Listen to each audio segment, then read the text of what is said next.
joueurs soient tirés au sort pour ne pas participer au jeu d'immunité. Il y a 2 joueurs à éliminer, à exclure du jeu. Donc 2 boules noires lors du tirage et chacun donc tire une bille. Ils sont 7 et il y en a 2 qui vont obtenir une bille noire. Quelle est la probabilité quelle est la chance ou la malchance, quelle est la probabilité que les 2 meilleurs de l'équipe, les 2 plus adroits pour ce jeu, n'y participent pas? Ce qui serait terrible pour l'équipe jaune. Ce qui arrive parfois dans le jeu, hein, les meilleurs potentiellement pour le jeu n'y participent pas, mais c'est le hasard. Alors certains m'ont dit assez rapidement, 7 jaunes, 2 boules noires, donc 7 possibilités en tout, 2 issues favorables, donc 2 divisé par 7 et ils ont trouvé à peu près 30%. Donc certains ont dit, 30% de chance, probabilité de 0,3, 30% que les 2 ne participent pas. Il y a Loman, je ne sais pas s'il est là,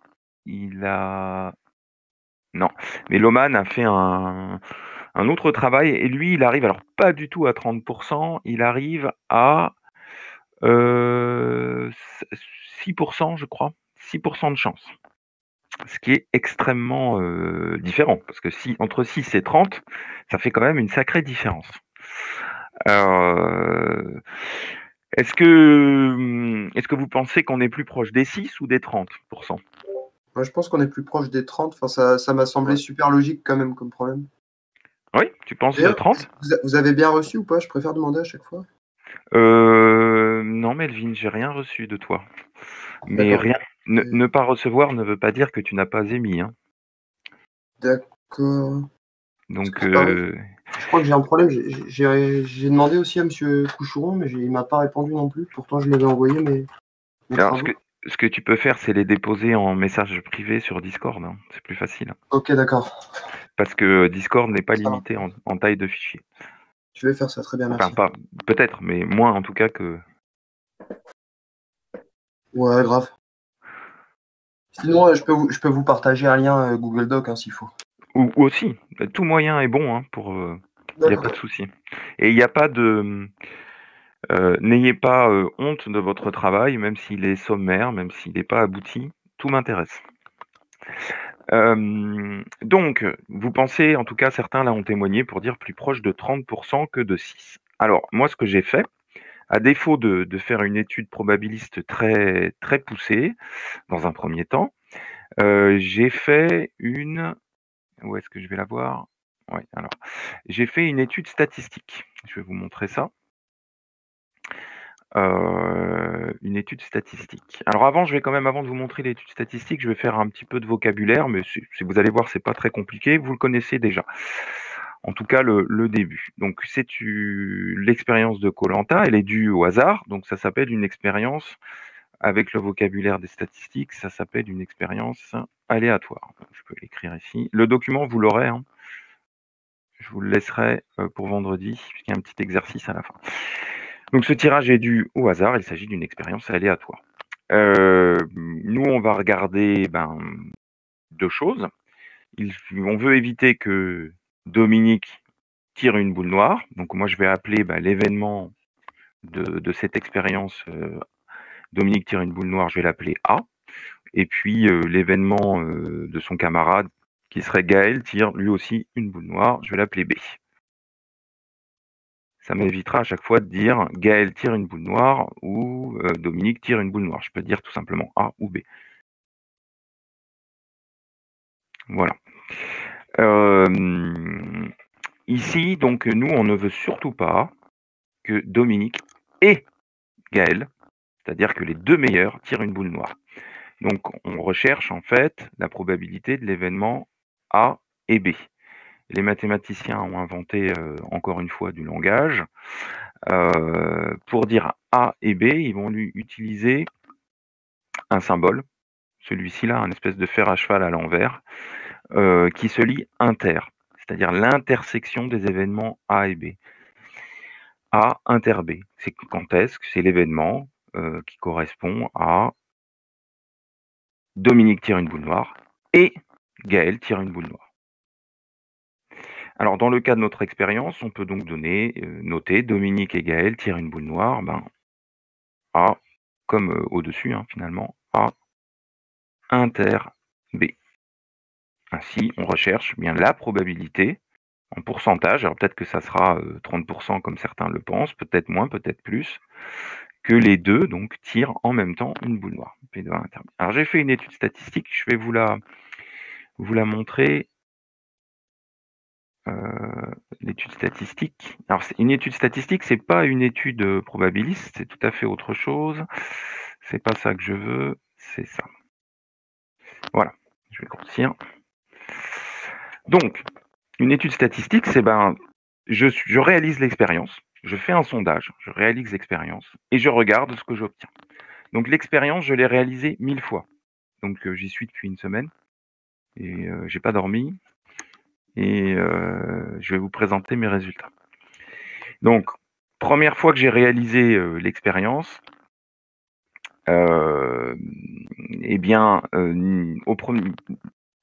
Dominique n'a pas tiré la boule noire, ni Gaël, donc 2 noirs, j'ai eu aucune noire, donc 0. Résultat sur ma première expérience. Désolé de vous interrompre, je suis le seul qui voit en noir. Non. Ouais, moi c'est pareil. Que du noir, monsieur. Moi aussi, je vois noir, ouais. Vous devriez relancer. D'accord, je relance, messieurs. Vous voulez que je reprenne ce que j'ai dit avant, rapidement ou pas? Ouais, rapidement. Ok, donc j'y vais.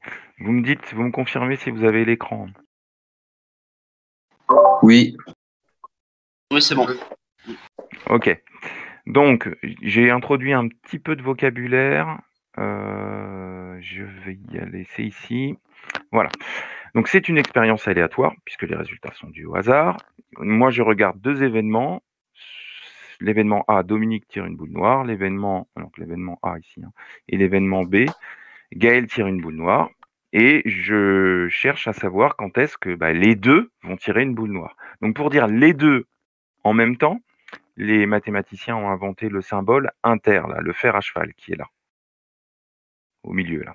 A inter B, ça veut dire que je veux à la fois que Dominique tire une boule noire et à la fois que Gaël tire une boule noire. C'est ce que je vais regarder. Donc on va noter ça A inter B. Et je cherche la probabilité de A inter B. C'est-à-dire que Dominique et Gaël tirent une boule noire. Alors j'ai fait une étude statistique. Comme je vous disais, je vais vous remontrer les résultats que j'ai obtenus.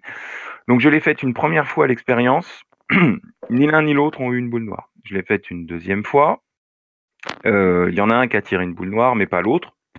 Donc je l'ai refaite une troisième fois, une quatrième fois, une cinquième fois, et est arrivé uniquement, si je regarde ici, au bout de la 48e fois, l'un et l'autre ont tiré une boule noire. Pour l'instant, je suis très loin des 30%. J'ai continué. Bon, vous imaginez, j'ai recopié vers le bas mon expérience. Et sur 1000 essais, il n'y a que 48 fois où l'un et l'autre ont tiré une boule noire. J'arrive à une fréquence, c'est-à-dire 4,8%, le nombre de fois que les deux ont tiré la boule noire sur les 1000 fois. Alors, j'ai une question là. Oui. Parce que ça m'a pas l'air tant que ça précis au final. Et je pense qu'on pourra jamais avoir une précision. Après, dites-moi si je me trompe, parce que au final, comme on se fie au hasard, par exemple, moi, si je refais le tableur, j'aurai pas les mêmes résultats que vous. Alors, on y va. Il est paramétré pour... Je suis tout à fait d'accord avec toi. C'est une étude statistique, donc comme l'expérience est due au hasard, évidemment, on va obtenir des résultats différents. Mais la répétition des expériences font qu'à un moment, alors c'est une loi peut-être que vous avez vue en 3e, qui dit que quand on la répète suffisamment de fois, on va s'approcher du nombre de chances le plus fiable. Alors quand je dis le plus fiable, je suis d'accord avec toi, il va y avoir des différences. Par exemple, si j'appuie, et c'est l'avantage du tableur, sur la touche F9, je vais recommencer en un instant 1000 fois l'expérience. Est-ce que la fréquence a évolué? D'accord, ok, ouais, non. Vous voyez, alors par contre, la 8e fois que j'ai fait l'expérience, on le voit ici, j'ai obtenu 2 boules noires. alors que tout à l'heure, c'était au bout de la 48e fois. Je recommence. Oui, c'était pas. Ok, j'ai compris. Là, vous voyez, ça a un petit peu évolué. J'ai trouvé 6%. Donc, 6 fois sur 100, parmi mes 1000 expériences, j'ai obtenu les 2 boules noires. Je recommence. Et puis, allez, je m'amuse, je mitraille. Oui, d'accord, ok. On a quand même un. Une tendance. Oui, oui. On est à moins de 10% forcé. On est entre 3 et 6%, quoi, ça bouge pas. Ouais. Bon, regardez, là, 4,7. Bon, je m'arrête sur celle-ci. Donc, oui, effectivement, on peut donner une zone. Donc, 30%, il y a très peu de chances que ça soit 30%. Très, très, très peu de chances. C'est probablement pas 30% la bonne valeur. Donc, on va revenir et maintenant, au lieu de faire une étude statistique qui nous donne une estimation, je vais faire une étude probabiliste, c'est-à-dire théorique. Je vais rien lancer du tout, je vais juste étudier le problème. Allez, j'y retourne. C'est ici. Bon. Si je regarde, là j'ai mis les résultats, donc 1000 fois, c'est un cas que j'ai pris, qui ressemble à celui que je viens d'obtenir. On a obtenu sur 1000 essais, 47 fois où le Dominique et Gaël ont tiré une boule noire, c'est-à-dire une fréquence de 4,7%. Donc ça voudrait dire, on peut avoir une estimation, c'est pour ça que j'ai mis environ, hein, ici, on n'est pas sûr du tout, mais c'est quand même, ça donne une indication, environ 4,7%. Allez, je passe à l'étude statistique. Non, je passe à l'étude probabiliste, pardon. Et je reviens à ce qu'on a vu les fois précédentes. Pour trouver une probabilité, il faut d'abord avoir le nombre d'issues possibles de l'expérience. Alors imaginez tous les cas possibles, le cas où Gaël va tirer la boule blanche, où Bastien va avoir une boule blanche, ou André la noire. Enfin, vous imaginez le nombre de cas, ça peut être peut-être très important. Il va falloir qu'on voit comment on fait. Et puis trouver tous les cas, toutes les issues, où c'est Gaël et Dominique qui ont la boule noire. Alors, on va introduire un petit peu de vocabulaire. Donc ça, il va falloir trouver un petit peu de vocabulaire, un petit peu de notation plutôt. Voilà comment je vais noter les choses. Une issue, ça sera noté de la façon suivante. Dans la parenthèse, je vais mettre le nom en premier de celui qui a, c'est pas la boule blanche, mais plutôt la première boule noire. Donc si je mets André à cet endroit-là, ça veut dire que André a tiré la noire 1. Il y a 2 boules noires. Et si je mets Bastien derrière, ça veut dire que c'est Bastien qui a tiré la boule noire 2. Si j'avais mis Bastien André, ça voudrait dire que Bastien a tiré la boule noire 1 et André la boule noire 2. D'ailleurs, ça, c'est pas une issue favorable, puisque nous, on veut Dominique et Gaël ou Gaël et Dominique. Alors, je vous propose d'utiliser ce qu'on appelle un arbre. Ils sont 7 dans le jeu. Donc, parmi les 7, qui peut tirer? Qui peut avoir la première boule noire? Ça paraît assez évident. Qui peut l'avoir? Parce qu'il y en a un qui me propose ce que je peux mettre dessous là. Qui peut avoir la boule noire 1? Ça peut être André, ça peut être Bastien, ça peut être Coralie, je crois. Qui peut me dire là parmi vous ce que je mets derrière là? Mais encore une fois, ça peut être tout le monde. Ouais, tout à fait. Donc il faut que j'énumère le nom de chacun. Alors je les ai mis dans l'ordre. Donc A, B, C, D. Donc ça peut être Dominique. Ça peut être qui peut avoir la boule noire 1? A, B, C, D, E. Eden, je l'avais appelé comme ça. Ensuite F, Fabien, je crois. Et le dernier, Gaël. Doré. Voilà. Bon. Mais là, je me suis occupé que du cas de la boule noire. C'est-à-dire que ici, si je mets une couleur, je me suis occupé que de ce que l'on peut mettre dans la parenthèse ici, là. Dans la parenthèse, on peut mettre André, on peut mettre Bastien, Corentin, Dominique, Eden, Fabrice, Gaël. Maintenant, il faut que je m'occupe de la deuxième parenthèse, c'est de la deuxième valeur de la parenthèse ici. Donc, je vais continuer mon tableau. Ça doit être celui-ci. Oui, voilà. Enfin, mon arbre. Donc, une fois que je sais qui a tiré la boule noire 1, je peux me poser la question de qui a tiré la boule noire 2. Sachant que la boule noire 1 a été tirée par André. Tous les autres peuvent tirer la deuxième. ils peuvent la tirer.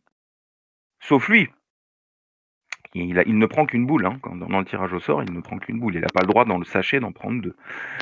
Donc si André a la boule noire 1, la boule noire 2, qui peut l'avoir? Ça peut être les autres, les 6 autres. Donc j'ai écrit les 6 autres qui étaient là. Hein.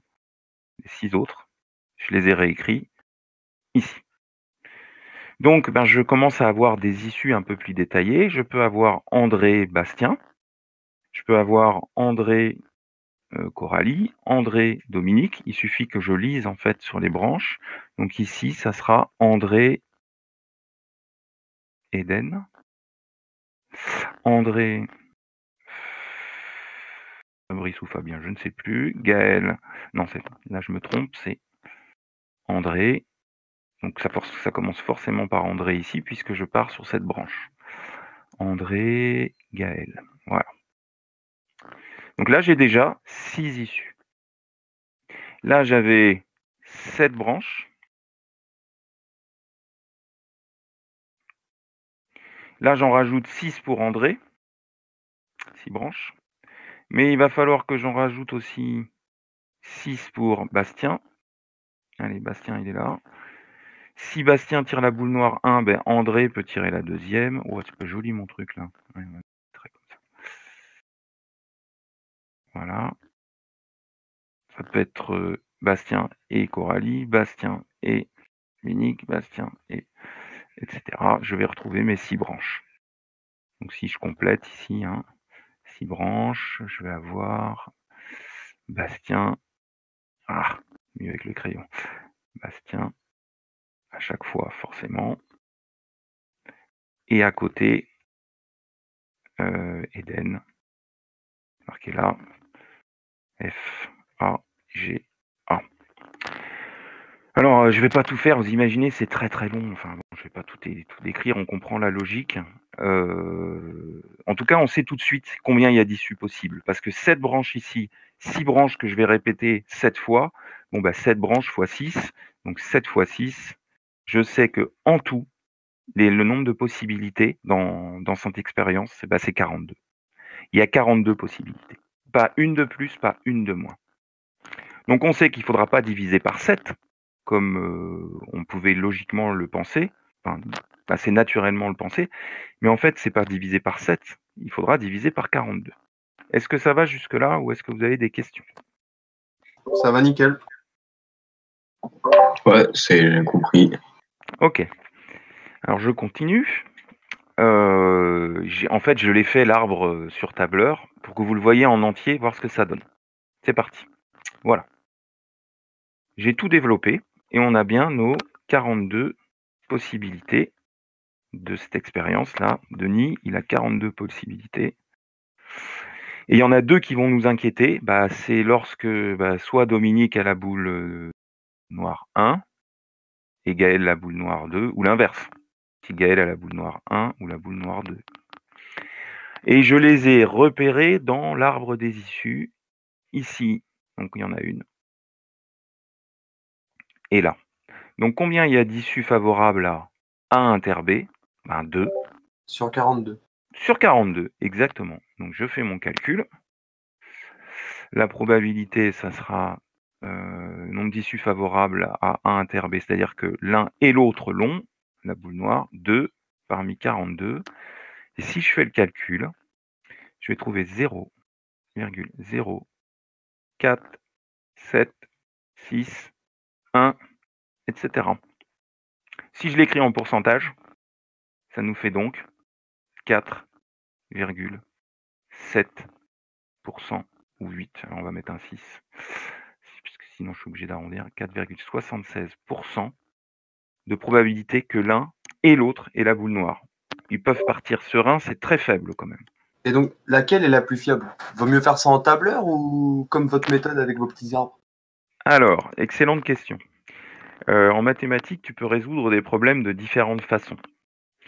Les problèmes qui sont liés au hasard, par définition, tu n'auras jamais la vérité. Tu ne peux pas prédire l'avenir.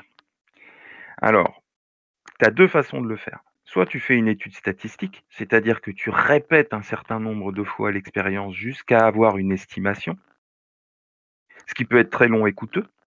Ça s'appelle un sondage, par exemple, quand les politiciens ou les journalistes sondent les personnes. En général, ils sondent 1000 personnes. Est-ce que ça leur donne la vérité? Non, ça leur donne une tendance.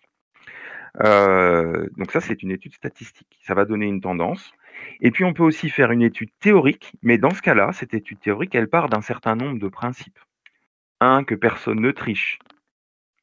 2, qu'il n'y ait pas des biais, parce que peut-être que le joueur, à l'intérieur, il a senti la boule blanche ou noire plus chaude. Je ne sais pas. Enfin bon. En tout cas, il n'y en a pas forcément une qui est meilleure que l'autre. Il y en a une qui est théorique, c'est-à-dire qui est basée sur la logique, mais qui peut parfois être fausse, hein, puisque les probabilités, vous savez, j'ai pas fait l'expérience, j'ai simplement étudié de façon théorique. Mais par contre, j'ai un résultat très précis. Et puis l'étude statistique, qui est une estimation qui se rapproche. Et ça, c'est un des grands résultats des mathématiques, c'est que ça s'appelle la loi des grands nombres. Plus je réalise une expérience, là je l'ai réalisée 1000 fois, plus je vais me rapprocher de la valeur théorique en probabilité. S'il n'y a pas de trucage, et d'ailleurs c'est comme ça qu'on peut vérifier qu'un dé est truqué, qu'une expérience aléatoire est truquée. Alors je ne sais pas si j'ai répondu à ta question. Dis-moi.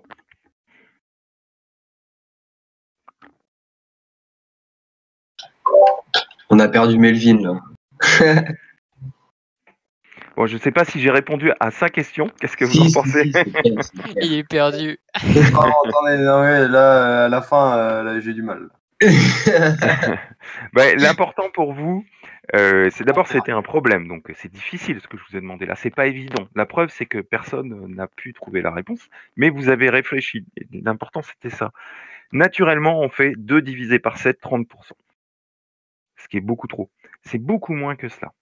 Alors par contre, moi ce que je vous propose pour vendredi, d'essayer de réfléchir, vous écrivez ça sur un coin de brouillon, en tout cas vous réfléchissez, vous pouvez me l'envoyer, au problème suivant. On va se dire, ah, c'est le même. Eh bien non. Parce qu'au lieu de mettre et Dominique et Gaël, il y a un cas qui n'est pas terrible non plus. C'est le cas où c'est l'un ou l'autre qui est tiré au sort.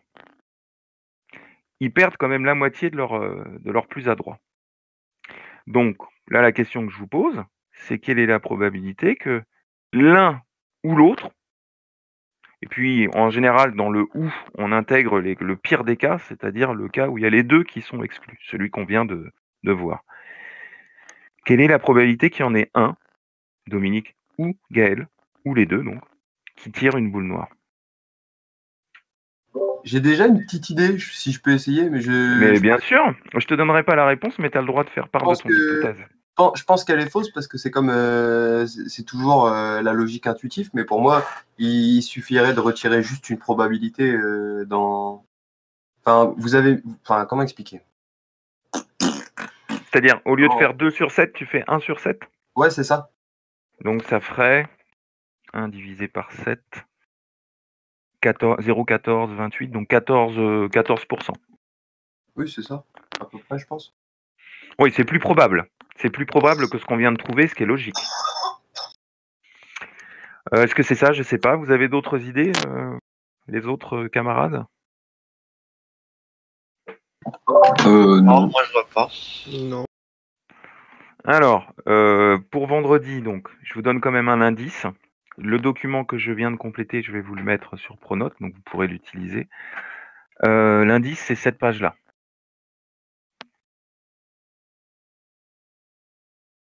À part ma solution. Pourquoi c'est un indice?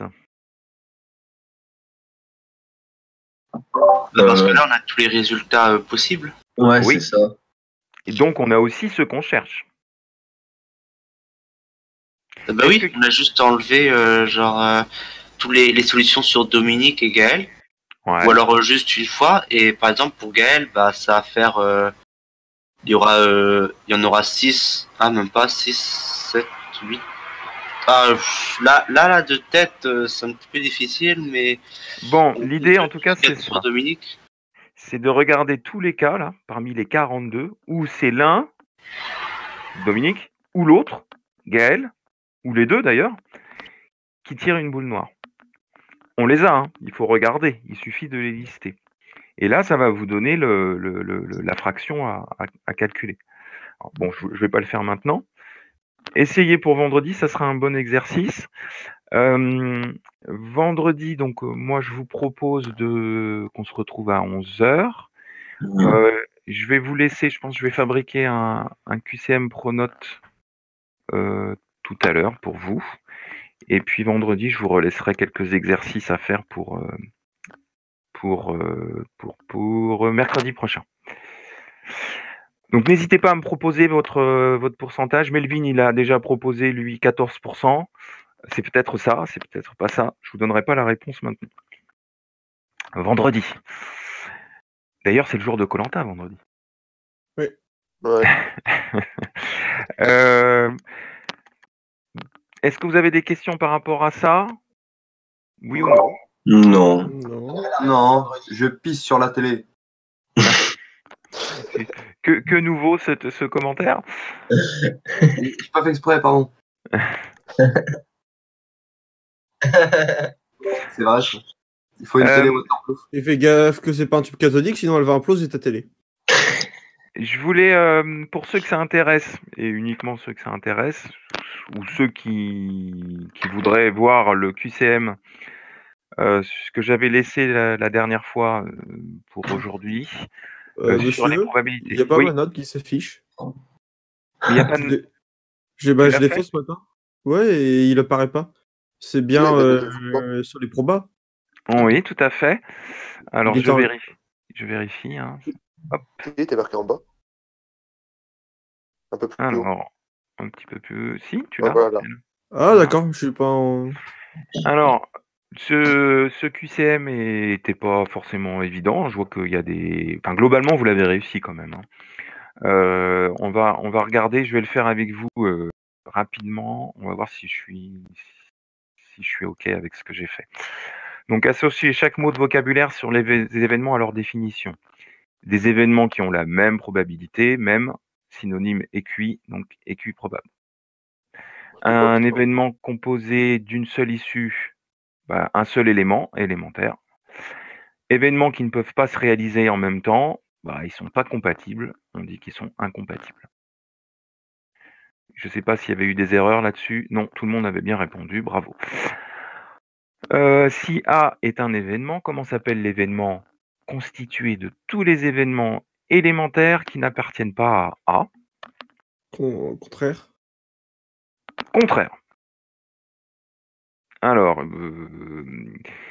bar, ça peut être un piège parce qu'il se note à bar, mais par contre, il s'appelle contraire.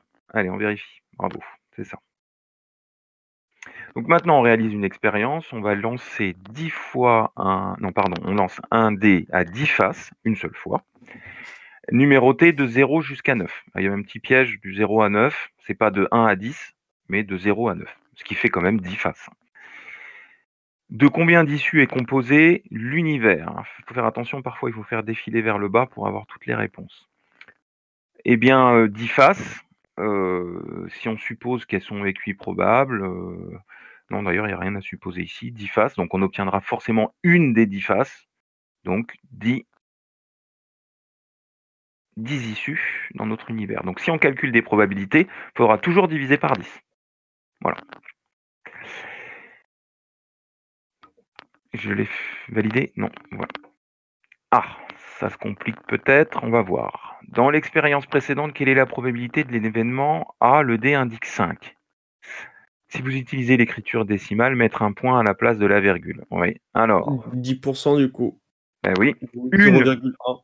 Voilà, une issue favorable parmi 10. Alors certains avaient mis ça, j'aurais dû le mettre en configuration, c'est correct, 1 divisé par 10. Pourtant il était dedans. Je suis pas sûr que je l'ai rajouté. À voir. 0,1, normalement, ça doit être bon. À la place de la... En écriture décimale, à la place... Alors, j'avais mis décimale, donc normalement, j'attends pas une fraction. Oui. Parce que vous avez mis toutes les réponses possibles, 1 sur 10, 0,1 et 10%. Ouais, mais je suis pas sûr que dans le filtre de correction, j'ai mis le 1 sur 10 comme étant bon. Ah, d'accord. Oui, parce que comme j'ai mis décimale, j'attends une valeur décimale et non pas une valeur fractionnaire. Ah non, vous avez dit si vous utilisez une écriture décimale. Ouais, tu as raison.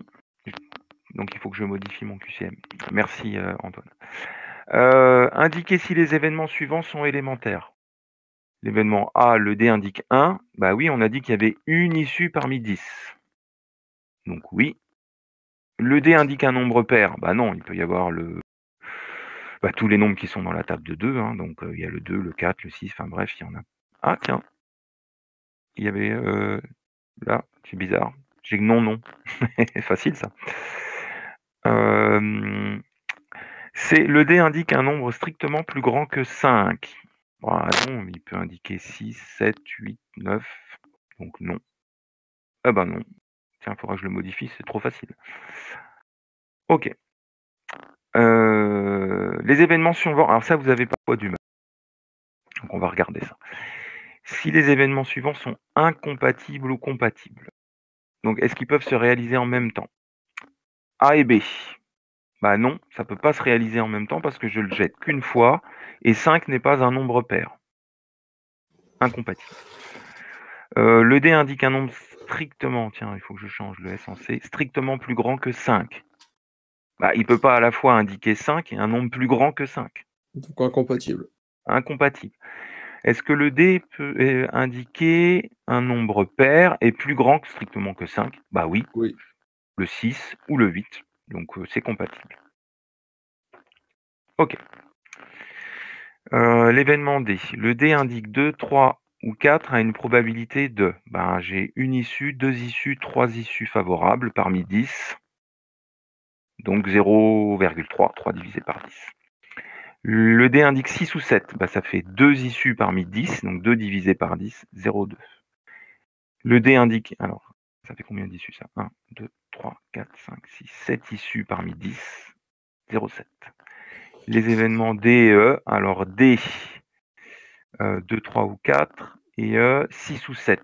Oula, ça peut pas se faire en même temps, ça. Oui, ils sont compatibles. Ils sont incompatibles. Alors, ils sont pas contraires. Parce que à eux deux, il n'y a pas tous les événements.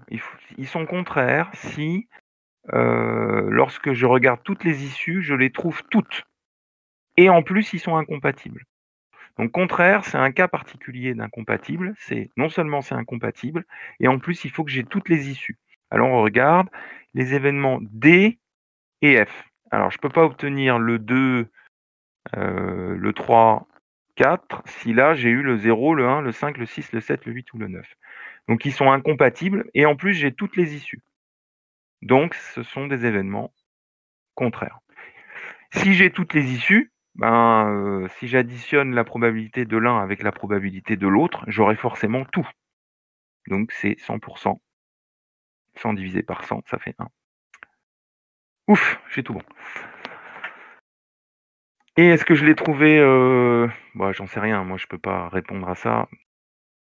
Donc je sais pas, vous l'avez trouvé, certains difficiles. Ok. Est-ce qu'il y a des questions par rapport à ce QCM? Non. Non, c'est bon? C'est bon. Oui, c'est bon. Ok. Est-ce qu'il y a des questions par rapport à autre chose? Sinon je vais vous laisser à vos occupations. Tout est clair pour moi, perso. Merci beaucoup. C'est clair. Ok, donc je vais déposer toutes les pièces sur Pronote pour que vous puissiez réfléchir aux problèmes de Koh-Lanta avec l'un ou l'autre ou les deux. Et un petit QCM pour le plaisir. D'accord. Bonne journée. Bonne journée à vous aussi. À vous Bonne aussi. journée à vous. Au revoir. Au revoir. Au revoir. Adam, as-tu regardé ce que tu m'avais proposé? Alors le lien, ça va te faire peur. Ne regarde pas forcément, sauf si tu as envie de te faire mal. Si t'as envie de te faire mal. C'est l'explication mathématique de ton problème, mais alors par contre, il n'y a pas de doute. Hein. Ce qu'il faut que tu retiennes, c'est que il faut que l'angle de tir soit de 45 et que ça ne dépend pas de la masse de ton obus, peu importe la masse. Par contre, évidemment, à 45 degrés, plus tu vas projeter avec une grande vitesse un objet, plus il ira loin. Mais pour une certaine vitesse, j'imagine que dans ton jeu, tu configures pas la vitesse de tes projectiles. Tu configures que l'angle.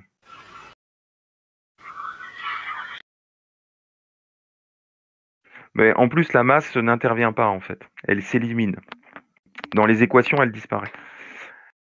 Donc, bah voilà, c'est 45. Ton professeur de PS disait vrai. Il avait raison. Voilà. Alors, ils ont fait un peu d'études quand même, normalement, pas forcément des sciences. Mais...